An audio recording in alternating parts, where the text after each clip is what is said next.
Good evening, everybody. Welcome to your week 4 and final lecture for your technology and entertainment media class. It's been a good month. You guys have, by and large, been pretty spectacular. A few of you had some difficult months. Stuff's popped up, made it really challenging for you. And I understand that happens. We have to try to adapt and come through it, but make sure you have your priorities straight when you're coming through here, and you'll be okay.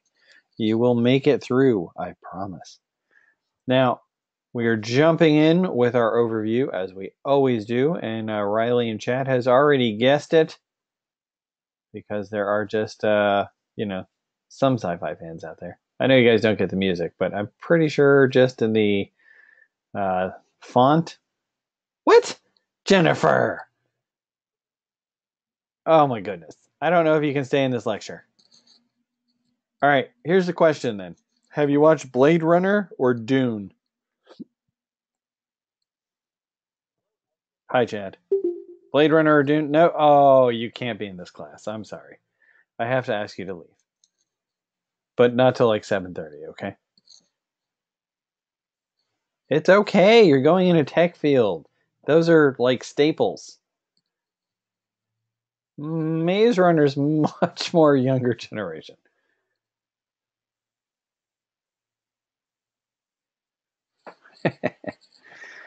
Okay. Yes, correct. The overview this week is aliens.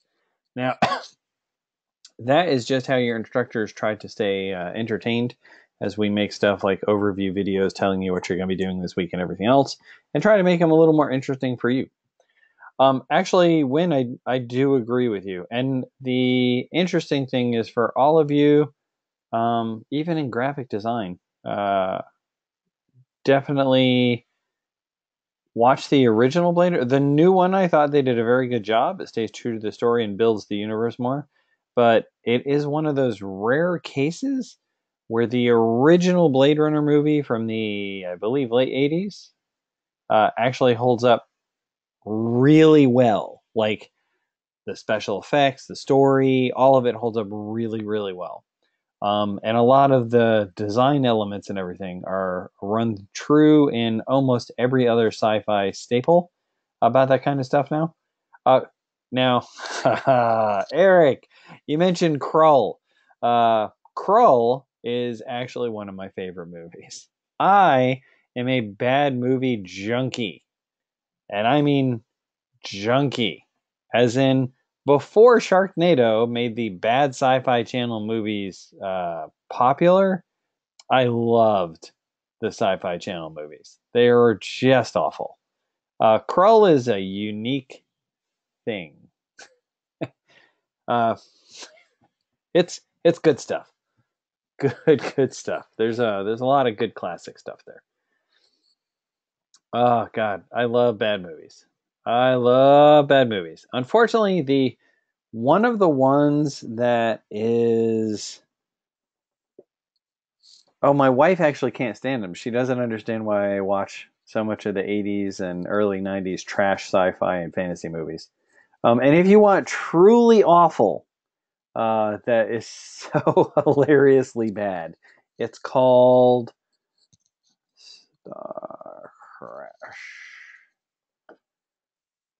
It is so good. It is an independent Italian studio trying to make something to compete with the first Star Wars movie in the late 70s. And it wasn't even like they wrote it quickly in response to the book that was written from the screenplay of the first Star Wars movie. So it's just ugh. I do watch Best of the Worst, but the all-time best one I've never ever been able to find, and I can't even find it in IMDb. When I was stationed overseas in Europe in the Army, there was a tiny little video store, and they had a god-awful movie about, it was like about space ninjas, and they were looking for power crystal energy balls or something, and it was bad. Like, it was so bad. but I've never even been able to track it down. It's before the days of everyone having smartphones, so I wasn't really, you don't take notes in those days, and if you do, you lose them. So, but such is life. So if you ever find one about space ninjas with energy orbs, we'll say energy orbs. It sounds better on the archive. Then watch that. Watch it and send me the movie title so that I can track that sucker down. It is awesome.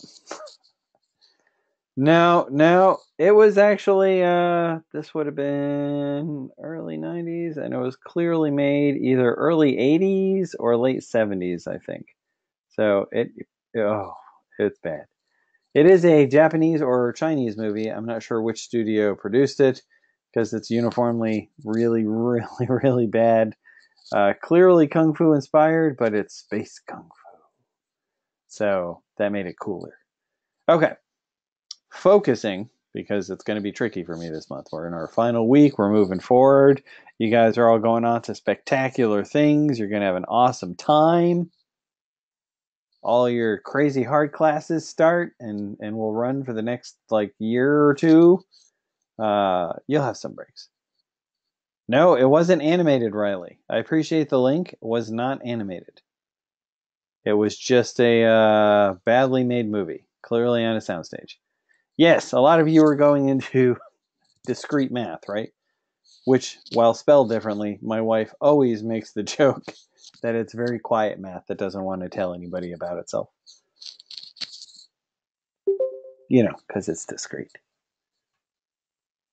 But it's not too bad. You'll be okay in discrete math. It's mostly about logic and logic structure and how literal stuff is in truth cases. Because you're going to use that throughout coding, developing, scripting, all of that. You're going to have a little bit of that kind of stuff. And they start you, of course, with if this is true and this is false, then this is true, that kind of stuff. But it grows from that into much more complex logic when you're actually using it, because you have to, basically, you'll have some situations where you have if this is true, then check if this is true, and if this is true, then check if this is true, and if this is true, check if this or this is true, and then check if this and this is true, and it's you go down that path. It's pretty interesting. 3D Foundations is for all my art people, and you'll be good to go. You'll be fine, I promise. It is discrete math is a solid course. It is do your homework. They have a spectacular online textbook that actually has Riley, good guess, but no. That one I know the name of. That's actually a real movie, and while bad, is not even in the realm of this one. This was made in the late 70s. No, your head will be okay. Just do the homework. It's an interactive textbook. And the spectacular thing about it is it explains the thought, it explains what you're doing.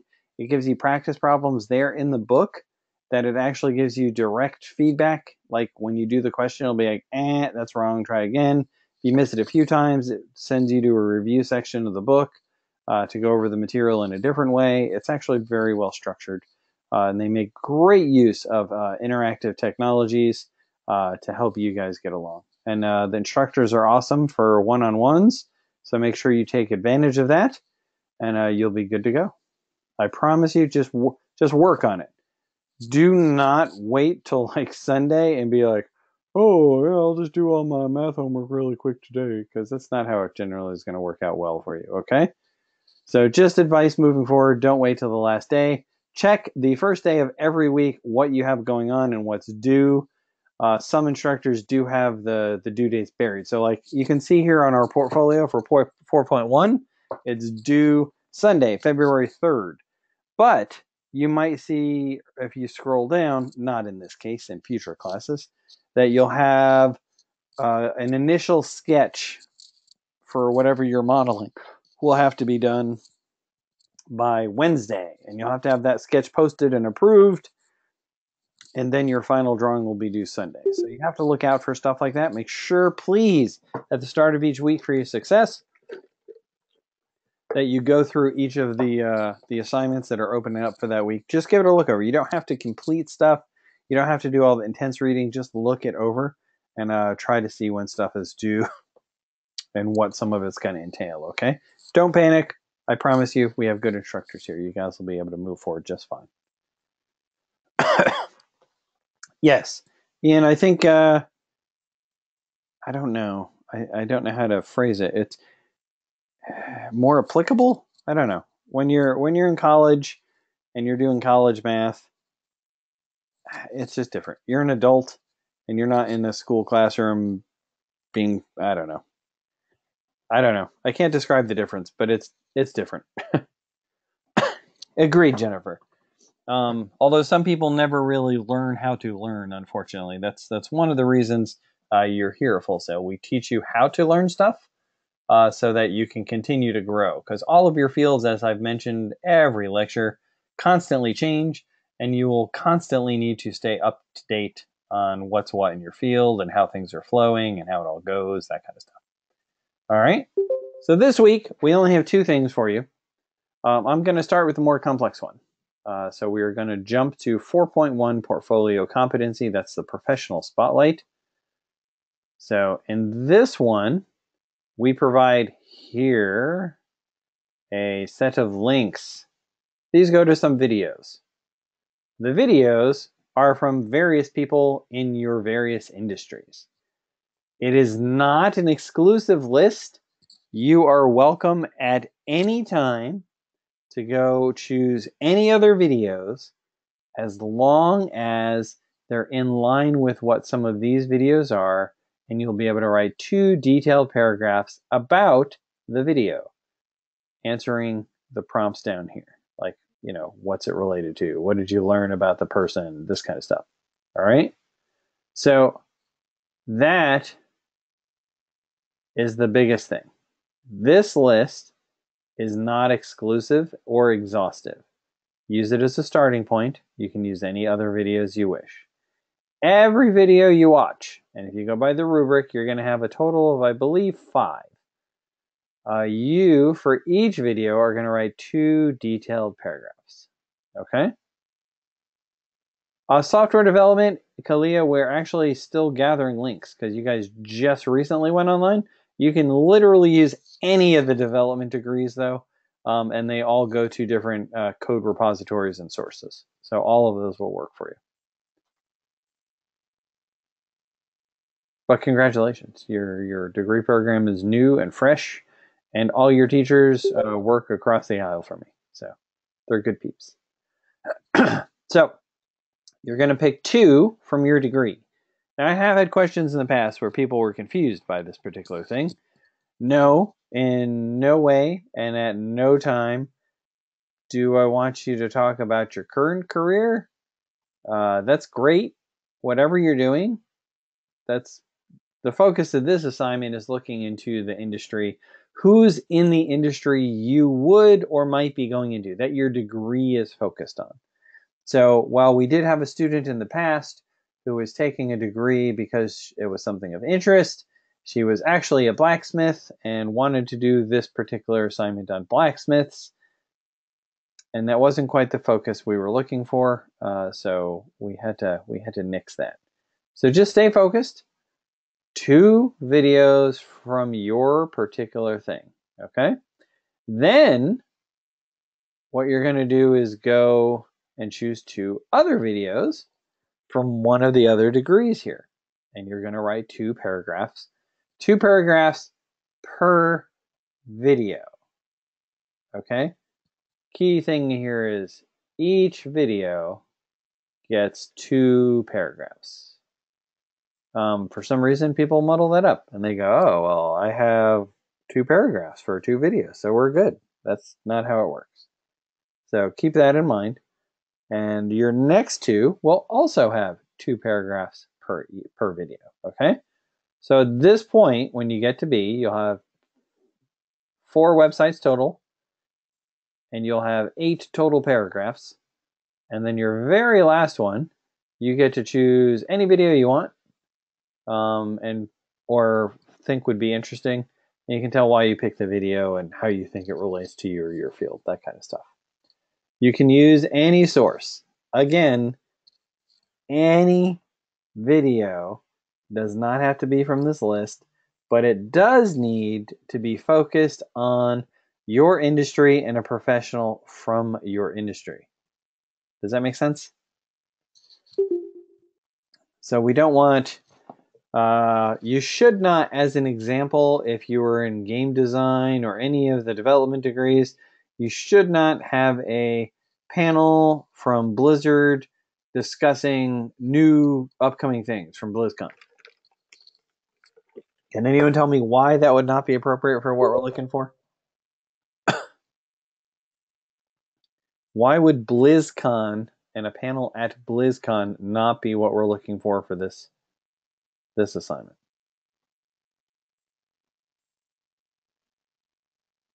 Anybody? Bueller? They're not.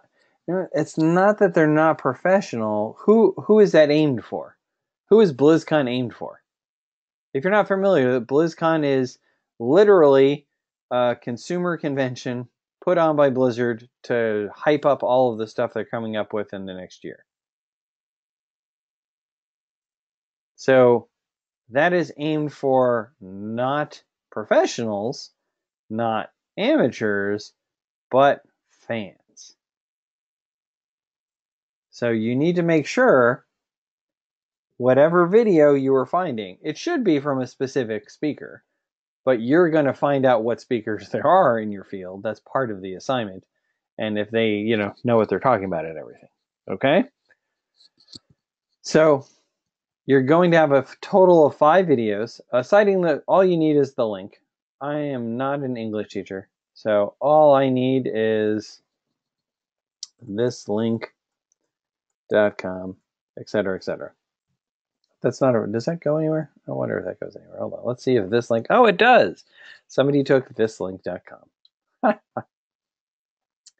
Anywho, yeah, just the link to the website itself is all the citation I particularly need, and you'll be good to go. Oh, boop. So, when we look down here, there's a few things you will need. Make sure you put this information at the top. Make sure, please, that you discuss these 3 points for each video. This is your citation, by the way. And then what you learned from the rubric, it's going to give you basic prompts. So you're going to answer those as you go along. And that's all here in your PDF down on the bottom. And then you're going to have 5 total videos.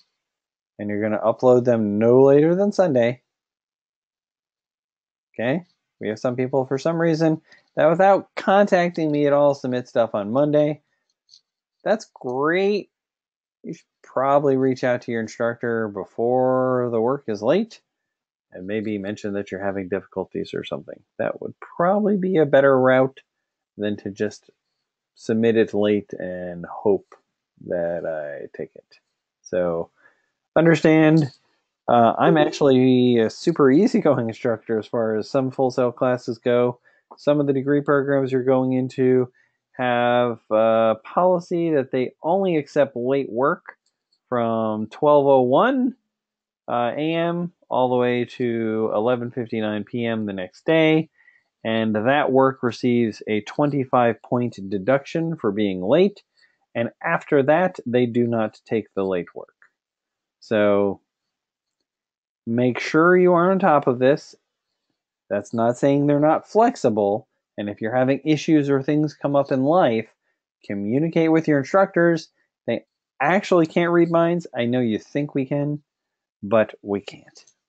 So keep that in mind.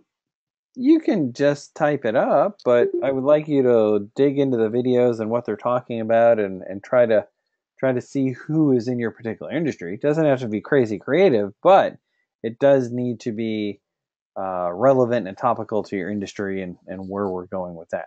Okay? Does that make sense? Okay.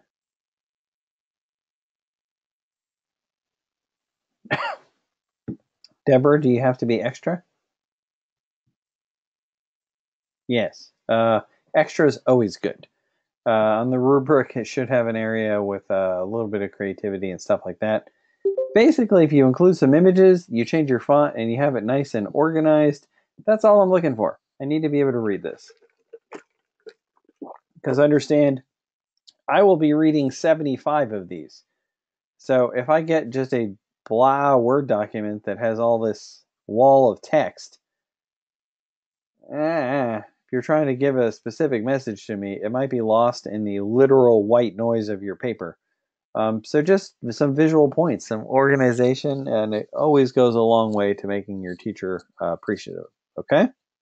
So keep that in mind. And then do we have any questions on this assignment? This is the technical one. This is the last bit of research I'm going to ask from you guys. I want you to dig into your future profession, find out who some of the people are. Now, some of you will go, well, how would I find out who industry leaders are if I'm not in the industry? Well, you could look up, as an example for game design, any news articles related to a particular trend or studio that is in the lead and developing new stuff, right? So from there, as an example, we can use Rockstar. They came out with Red Dead Redemption 2, which, if you don't know, between that, Super Smash Brothers Ultimate, and Call of Duty, is the first year that video games have taken in more money than a lot of other entertainment industries. So we're actually, this is the first year that video games are rolled into the OMG category. And Red Dead Redemption has made more money, if I recall correctly, at last count, made more money than Avengers Infinity War. A video game. Just to be clear here, a video game made more money than all of that other stuff. Now, we had 30 grads that worked on that in various ways. I mentioned that previously. So let's see, if you were doing game design and who is cutting edge in your industry, you might want to look up Rockstar and then find out what features are particularly innovative in Rockstar, and then maybe figure out who designed or worked on those features, right? So that is the process and steps you would follow to investigate and find out who some of the industry people are. And that applies across the board to all of you. If, as an example, you are in graphic design and there's a commercial that you think is particularly innovative, let's say Geico, and you want to know who came up with the lizard for Geico, it's probably just going to give you the company, but then you can see if that company has any talks or panels that they talked on, that kind of stuff. All right? So you just have to kind of reverse engineer from where we are, and you're going to be able to move on from there to get it. For Crystal, she says, can you use videos from Gdc and YouTube? Yep, no, I'm familiar with Gdc, and yes, you can totally use it.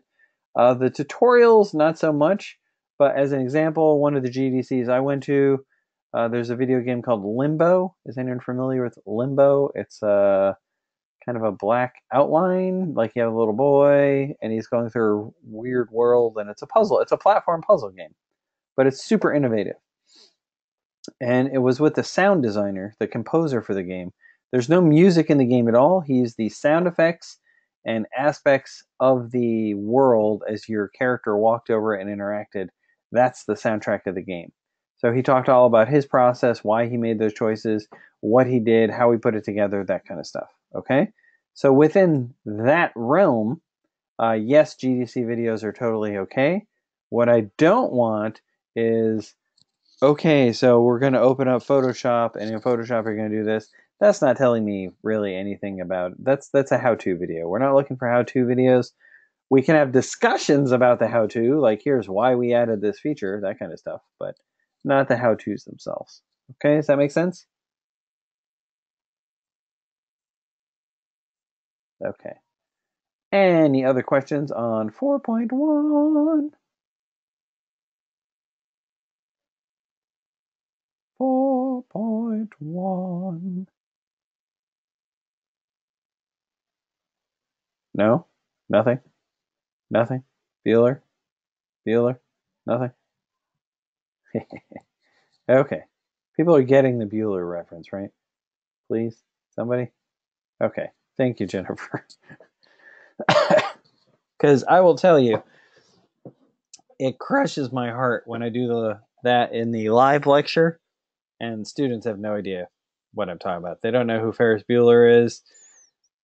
They don't know the joke. They don't know any of it. Right? Seriously. Oh, youngins. Whippersnappers. I think I can call them whippersnappers, right? I'm still in my 40s, but that's okay. And they should. Although probably not the best example these days of what you want your child to do. Okay. So we're ready to move on from 4.1 and back to 4.0.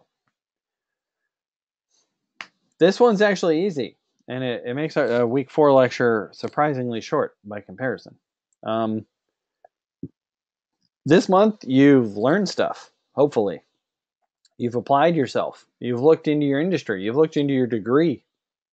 You've looked into skills you might need. And I want you to look back on that. That's literally the focus of this assignment. It has been proven that if you're able to take time to reflect on what you've learned and grown on in a course of time, we'll say a month in our case, because that's full sales semesters, that you will be able to retain more of that information on the readily accessible areas of your brain. All this information is in your brain. It always is. It's a matter of accessing it. And if you don't take time to reflect, it immediately gets discarded as you start your next class into, that muddled mess of unorganized tidbits that you can only recall vaguely. That's kind of what our brain does. And pretty much that's it. The video should not, please do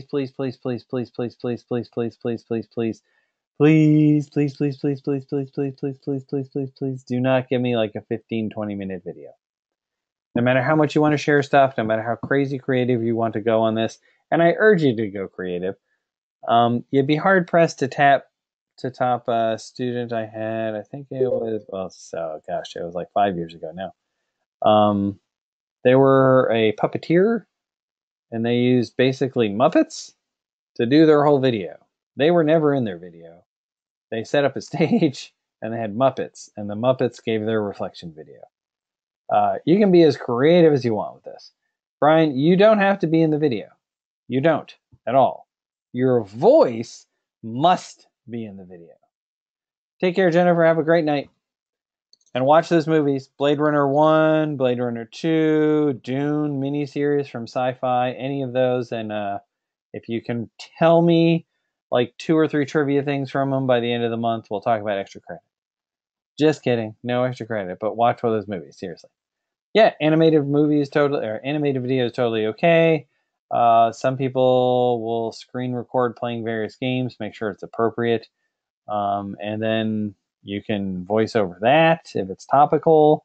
Some people have recorded themselves and screen recordings of, modeling, making a computer model on 3D software. And they talk while they're doing that kind of stuff. All of that's totally okay. Really is. I want you to be as creative as you can.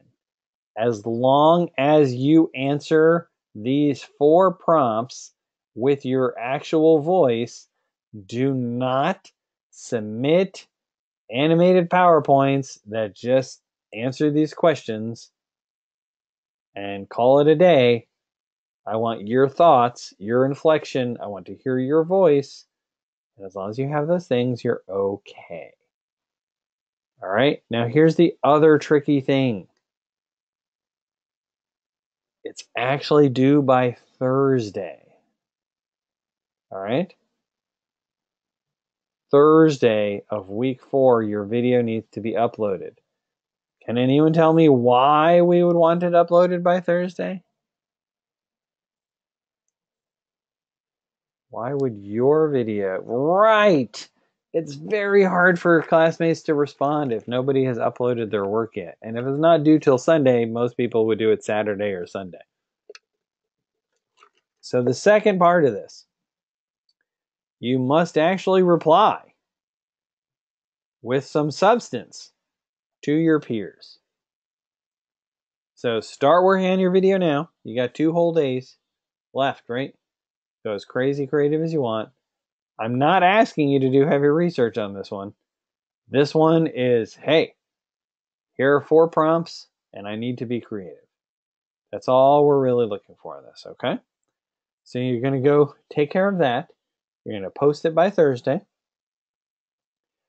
And then please remember to come back. I've had 2 people that were like, I did that work early and I forgot to come back to respond. And that's unfortunate because the responses build the learning community we're aiming for.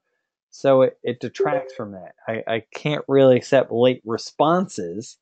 I can accept late work sometimes, but responses, your fellow students won't see the response, and no one will be able to comment on your response to help grow the discussion. So it doesn't really work. Does that make sense? And that is actually it. That's all we want. There are some links here that you might want to use. You can use any of those, and you should be good to go. Eric, record your 2-year-old, have her read off your script. You'll be good to go. Do it like a sing-along. Yep, Spark is totally fine. Just make sure, please, I can access it. And we'll be good to go. All right? 2-year-olds are pretty epic. It's funny because all the parenting things tell you it's the terrible 2s. It's not the terrible 2s. It's the terrible 3s. And 2, they're just kind of getting their feet under them. They can't express themselves. By the time they're 3, they can express themselves, and they will let you know when they're dissatisfied. So, any future parents, it's actually the terrible 3s, not the terrible 2s. Well, the terrible teens is totally different, Deborah. That's a whole different category. That's good times. Good times. I have a few more years before we get there. So right now I have the advantage that my daughter is a geek. She knows she's a geek. She knows her dad's a geek, and we enjoy doing geek stuff together. So we're good. Oh, they do just know everything, don't they? Everything. All right, guys. I know this is super short, but do you have any questions on our reflection video? Do we all understand what the objective of this is? That's the key part. The objective is reflecting on what you learned. I want you to be honest. You do not in any way need to massage my ego. Don't care.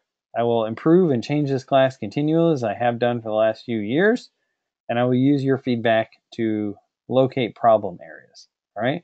There are also surveys that pop up this week. I don't know if they popped up already. Usually there's a tiny banner saying, please take this survey and let us know what you think.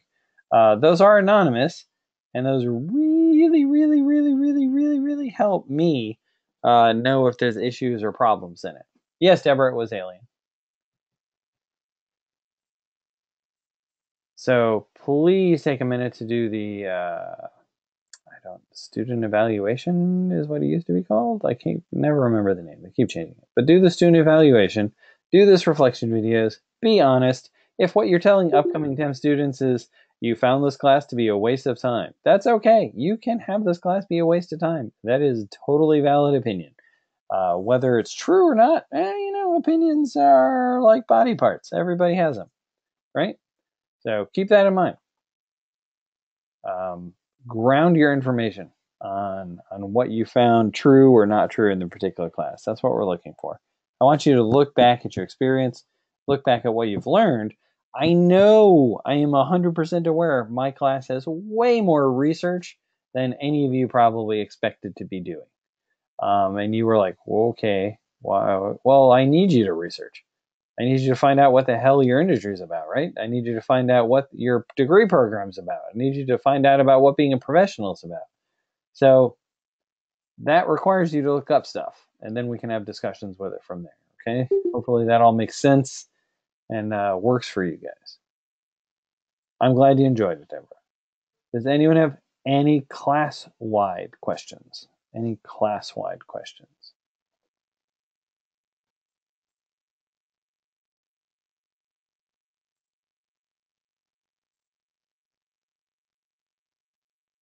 Launchbox, you should be getting, if you are like due for it, yeah, you should get it after month 4. So it depends where you are on the bar chart. Some of you guys are a little early, some of you guys are a little bit late. The average time I would say for the video is 5 to 10 minutes, I believe. So as long as you have it somewhere in that range, you're okay. No longer than 10, I think it is. One moment, we will double check.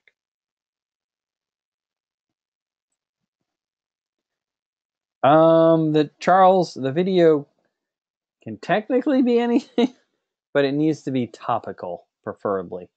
So that, as an example, if you're doing game design, it should be covering that. That might actually, I think 10 minutes was on the way long side, so I thought I had it here. No. Pretty much as long as you answer the prompts. No minimum. I'm pretty sure we didn't do a minimum. Because it's your reflection. Just don't make it like 10 minutes. That's all. That's all we're looking for. Answer the prompts. 3 to 5 minutes, you're good to go. 3 to 5 minutes and you're good to go. Oh, well, 2 minutes max is 2 minutes max. If you're totally on point with what you're saying, you'll be good. But if you're a bit of a talker, it's going to be a little rough. But no, 2 minutes would probably be as short as I would go. Because let's be honest, if you do a minute video comes out where you're like, hi, my name's John, and I did this, and this is what I learned, and this is what I thought was cool, and this is what I think for other students. Thanks, bye. That's almost a minute of talking, like actually in time. And by the time you edit the video and do the other stuff, you're going to be like, oh man, I didn't get to say anything I wanted. So if you aim for 2 minutes, you should be good to go. Can you guys pad it out to 10 minutes and make sure you cover the info?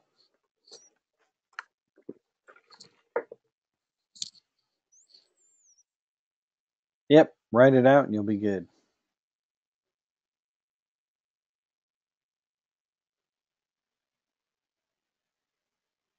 One minute, 52 seconds is totally fine. Does anybody have anything else?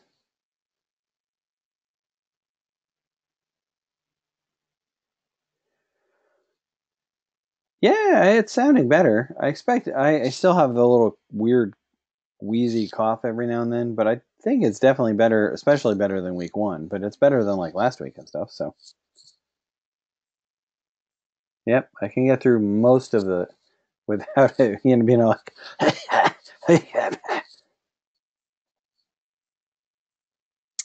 no, Brian. For your reflection video, I am not worried about any citation at all for anything. I want your honest thoughts to the questions I ask that I want you to answer in the video. That's all.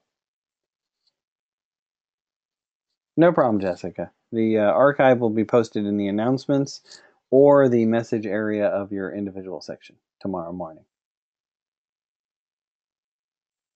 Anything else, peeps? It is a shorter lecture. It is week 4. You have a lot to do. You can dive into making your video now.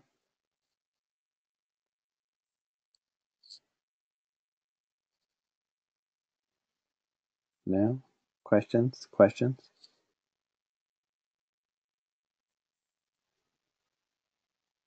All right, we will wrap up with that. Let me stop the recording.